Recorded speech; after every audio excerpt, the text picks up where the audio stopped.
자, 그럼 오늘은 세 번째 강의에 대해서 말씀드리겠습니다. 그 전에 잠깐 지난 시간을 복습하면 이 세상은 도대체 어떻게 이루어져 있느냐 이렇게 이야기했어요.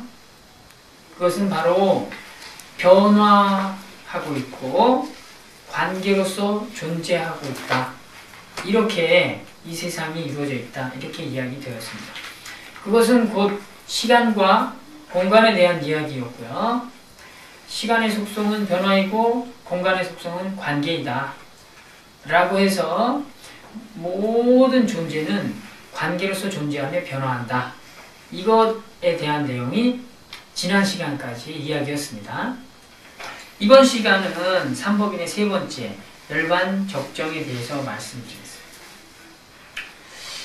열반적정, 이것에 대해서 본래 제가 말씀드리는, 제가 공부했던 이러한 사항으로 바로 얘기 드리면 상당히 간단해요. 네. 어떤 내용이냐면 열반이라는 것은 니르바나라는 인도말을 음사한 내용이거든요.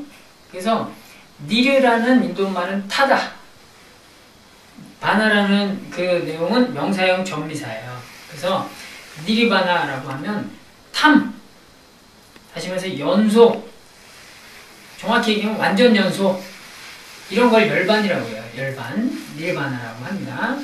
그리고 적정은 그리고 나면 고요하다, 그리고 고요하다, 이런 내용이에요.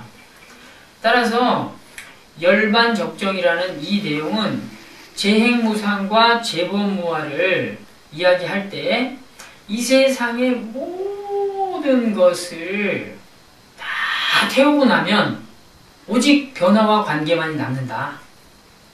이 세상의 모든 것을 완전연소시키면 아주 고요하고 고요한 속에 변화와 관계만이 있을 뿐이다. 이러한 내용을 얘기하는 거예요. 다시 말해서 재행무상과 재범무화를 극히 강조해주는 마지막 한 어떤 문장인 거죠. 이렇게 이해하시면 됩니다. 다시 설명드리면 재행무상, 이 세상에 변화와 관계를 발견했어요. 아, 이 세상은 변화하고 있고 관계로서만 존재하고 있다. 이런 걸 딱 알아차렸는데 그러면 그 다음에 또 뭐가 있을까? 이런 생각을 했었겠죠. 그 다음에 뭐가 있을까? 막 생각하고 정말로 생각했는데도 불구하고 더 이상은 없는 거예요. 그래서 그 생각할 때 그 방편으로 모든 상태를, 모든 존재나 모든 어떤 이론이나 뭐 이런 것들을 다 태워버린다는 식으로 막 연상을 하는 거죠. 그랬더니 결국 모든 걸 태우면 고요함과 고요함 속에 고요함과 고요함만이 남아있을 뿐이고 거기에서는 그래도 변화와 관계가 있는 것이다. 이렇게 이해하게 되었어요. 그래가지고 마지막으로 열반적정, 재행무상, 재범무화, 이 두 가지만이 정말로 진리다, 이런 내용을 말하는 그러한 단어라고 알고 계시면 됩니다. 열반적정. 근데 제가 처음에 공부할 때 이렇게 공부하지 않았어요. 이거를 불교 사전에서 보면 어떻게 나오냐면은, 불교적인 내용으로는 열반의 경지는 고요하고 청정하며 안정한 곳이라는 뜻으로 이르는 말, 이렇게 열반적정을 설명해요. 근데 이것 때문에 참 고민 많이 했죠. 열반이라는 것을 대부분 일반적인 불교적 의미로는 이게 죽음을 의미해요. 큰 스님 돌아가시면 열반하셨다, 이렇게 얘기해요. 그 의미도 어느 정도 맞아요. 열반이라고 완전 연소라고 했기 때문에 몸과 마음을 완전히 연소했기 때문에 이 세상에서 완전히 사라진 거예요. 이러한 상태를 열반으로 표현하는 그런 상태라고 보면 되는데, 이 열반을 죽음으로 생각하니까 상당히 이 해석이 어려운 거야. 해석이. 열반. 그리고 또 적정은 열반하면 얻을 수 있다는 상태라고 대부분 인식해요. 그러니까 다시 말해서 큰 스님들이나 돌아가셨을 때 열반이라고 하지, 일반 사람들이 열반이라고 안 그러거든요. 큰 스님들이 돌아가셨을 때 그 돌아가신 어떤 그 상태로 고요한 적정의 상태를 이룰 거야. 이런 얘기를 하는 거야. 그래서 저는 공부할 때 참 이거 그럼 내가 이 열반 적정을 한번 해보려면 내가 일단 큰 스님 돼야 되고 두 번째로 죽어야 되고 그 다음에 느낀 상태를 명확히 알아야 되는 거야. 이걸 하려면 지금 당장 이게 조금 어렵죠. 이게 상당히 어려워. 이렇게 불교는 역시 어려워. 이게 참 뭐하는 짓이야 이게. 언제까지 해야 돼? 막 이런 생각을 너무 많이 했었던 거예요. 근데 이제 제가 경전 공부하고 이렇게 나름대로 스승님에게 이제 불교를 배우면서 알아들은 내용, 이것은 열반이라는 거는 정말로 완전연소로 뜻해요. 완전연소는 뭐냐면은 예를 들어서 이렇게 살고 있어요. 살고 있는 상태에서 완전연소를 해야 되는 거예요. 다시 말해서 이렇게 화가 났어. 그럼 화가 난 그 상태를 완전히 태워버려야 되는 거예요. 욕도 하고 막 싸우기도 하고 막 때리기도 하고 막 자기 머리를 쥐어뜯기도 하고 막 이래야 되는 거야. 그렇게 화를 완전히 태워버리면 이제 찌꺼기가 없는 거야. 그러면 편안한 상태가 오면 편안함을 이렇게 맞아들일 수 있는 거죠. 깨끗하니까. 근데 화가 난 상태를 와 태우다가 반쯤 태웠을 때 그냥 싹 될 수 있으면 꺼버려 막. 나는 화내면 안 되지. 세상에서 화를 내면 어떻게 착한 사람으로 살아야지. 이렇게 살면 안 되지. 그러면서 막 타고 있는데 갑자기 불을 확 꺼버려. 그럼 어떻게 돼? 죄가 있어요 없어요? 그 남은 탈 것이 있어요 없어요? 있죠? 탈 것이 있는데 불을 확 꺼버린 거예요. 그럼 아직도 이건 타야 되는데 뭔가 찜찜한 거지. 이런 화의 그 탈거리를 남겨놓은 채로 편안함을 받아들여봐.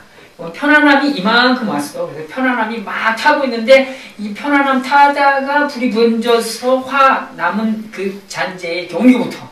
그러면 화와 편안함이 같이 타는 거야. 막. 그러면 너무 편안함을 느끼다가도 불구하고 그래도 난 참아야 되고 막 아까 그 못 냈던 화가 다시 이렇게 하면서 그래 참아야 되고 어쩌고저쩌고 막 이러면서 막 서로 뒤엉켜서 어거지로 막 이상한 불이 된다는 거예요.